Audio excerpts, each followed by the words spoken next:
Financial independence, retire early. Let's talk about it.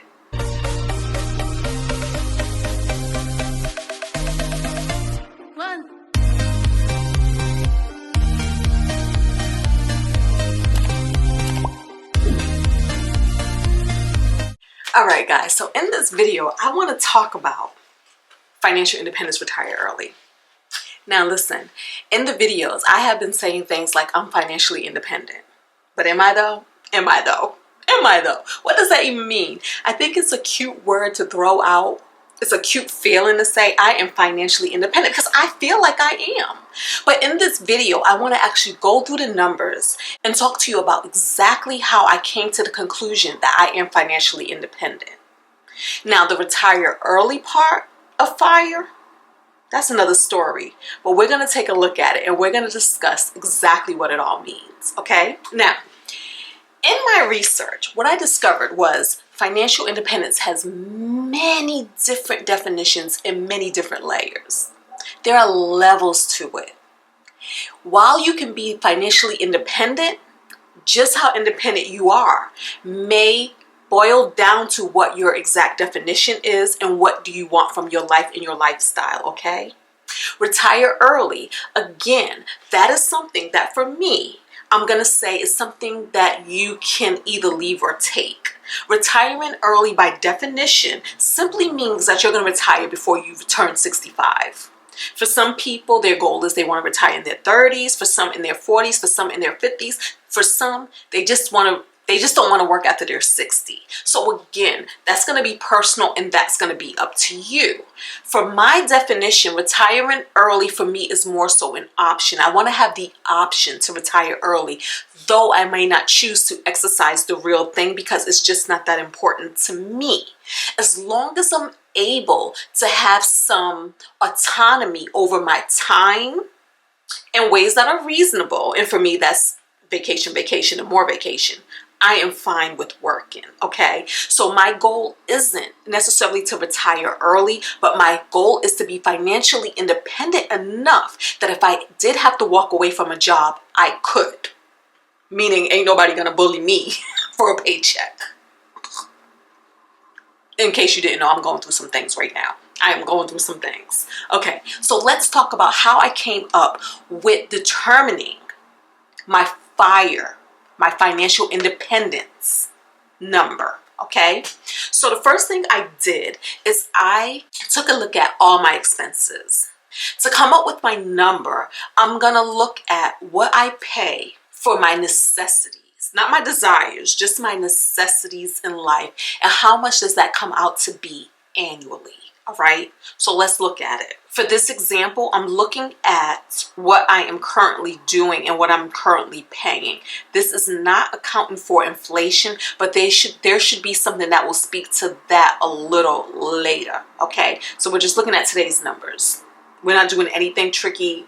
We're not doing anything complicated because I don't want this to be tricky and complicated for you either, okay? We want to get a general number, a general gist of what it would take to be financially independent. So my mortgage is $1,536, and I say that $1,536 will equal $18,432 annually.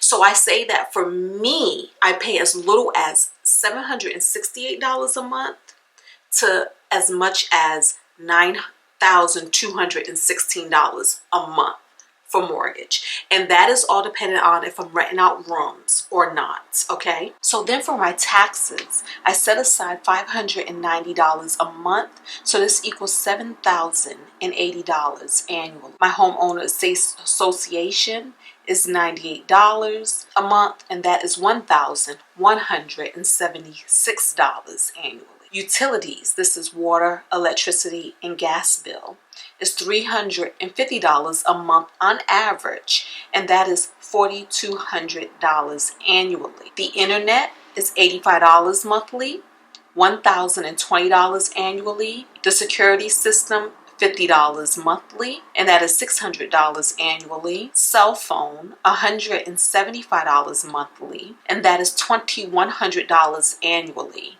Now, I am aware that I could have a cell phone for a lower plan, especially if I just do it for myself, but we're just going to keep it as is for now, okay? Auto and home insurance, $370 monthly. That's $4,440 annually. Subscription services, $33 monthly.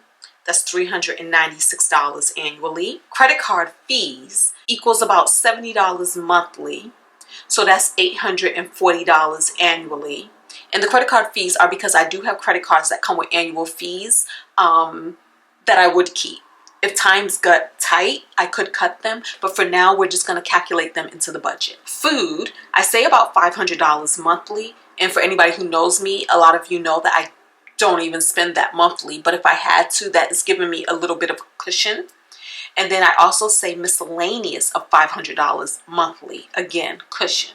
And both of those come to $6,000 annually. So my total with the mortgage, so this is assuming that I went into my financial independence years and still had a mortgage over my head. So with a mortgage, that would be $4,360 monthly, and that would be approximately $52,320 annually, okay? So that's my bare basics of what it would cost me to live, about $52,000 a year. But let's say I went ahead and paid off this mortgage. The numbers change a little. So with a paid off mortgage, that would reduce us to $2,821 monthly, making it $33,852 annually. Less than $35,000 it would take for me to live a year without a mortgage. So the way that they gather financial independence is they take your annual amount, how much it would take for you to live annually,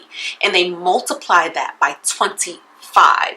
And this is based off the average person retiring like about 65 years old and saying that you're going to live like another 25 years after retirement, right? So that's, hold on, 65 plus 25 equals 90. If you want to retire early, back that number up by how many more years earlier than you want to retire. So let's say you're not retiring at 65, let's say 55. So add another 10 years to that. So let's say 25 plus 10 equals 35. So you will want to multiply that number by that year, okay? So let's look at me taking $52,320 and multiplying it by 25 years, the average calculation. That gives us $1,308 that I would need to reach financial independence. If we back that up and say 30 years, how would that look? That's going to give us $1,569. If we back that up and say, well, what about 40 years? That's going to give us $2,092. This is why a lot of people feel that they need about $1 million, between $1 and $2 million in order to retire, right? So that's how we get that number. But if we take off the mortgage, meaning I'm going to need less every year to live off of, how does that change things? It changes it by 25 years. We only need $846,000. 30 years is $1 million, a little over. And 40 years, $1,354,000 is what would be needed, okay? And so for me, if we're looking at these numbers, this would give me a goal net worth of $2 million that I feel that I would need to be able to comfortably retire, okay? To reach financial independence. If we take off my home, the value of the house, I'm currently at $609,000. That's where I am currently. And now also keep in mind, this doesn't even take into consideration Social Security income, the amount of money that we will receive from the government in our retirement years, based off the amount of money we paid into the retirement plan in our working years, okay? So this doesn't even factor in that. This is just off of our own good sweat and tears and investments, all right? So again, according to these numbers, for me to reach financial independence and to be able to retire early, I would need about 1.5 million. And I have a goal of 2 million just to be comfortable. But are these numbers the full story?